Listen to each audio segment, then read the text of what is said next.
It's me again, Scarlett from Team Vlogmas. So, but before anything else, please don't forget to like, share, and please guys, subscribe na po kayo sa channel namin. So, ngayong araw po, mag-share ako sa inyo guys kung saan pwedeng matulog ang mga TNVS drivers, taxi drivers, at iba pang driver na namamasada dito sa Metro Manila.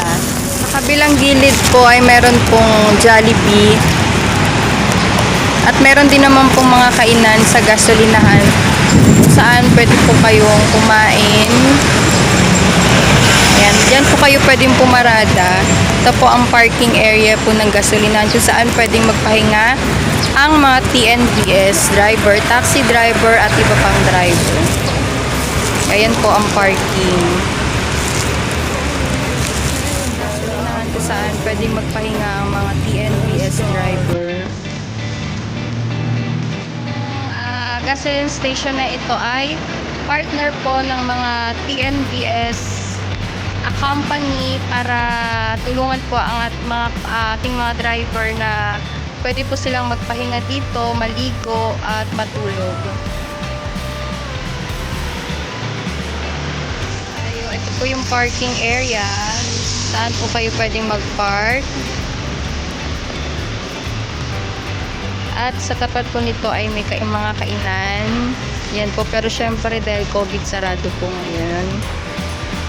Ayan po. At punta po tayo sa CR nila kung saan pwede pong maligo. Ayan po. Dito po yan banda sa kaliwa.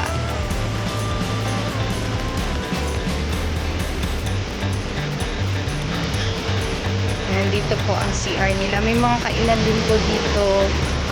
Ito po may karinderya. Ramen, pero sarado.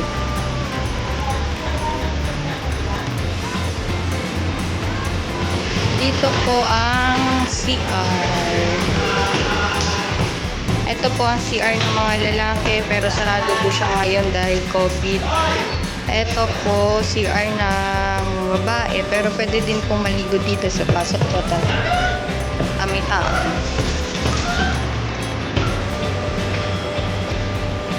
Ayan, pasok po tayo sa CR. Ayan. Yan po, maganda po ang CR. Pwede pong maligo.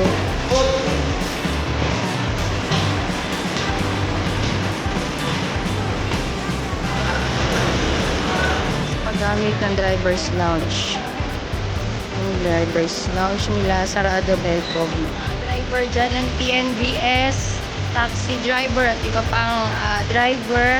Kung naghahanap po kayo ng lugar kung saan pwede magpahinga, saan pwede matulog at maligo, punta lang po kayo dito sa Pioneer Street, Mandaluyong City. Hanapin nyo lang po ang Clean Fuel, tapat ng mini stop.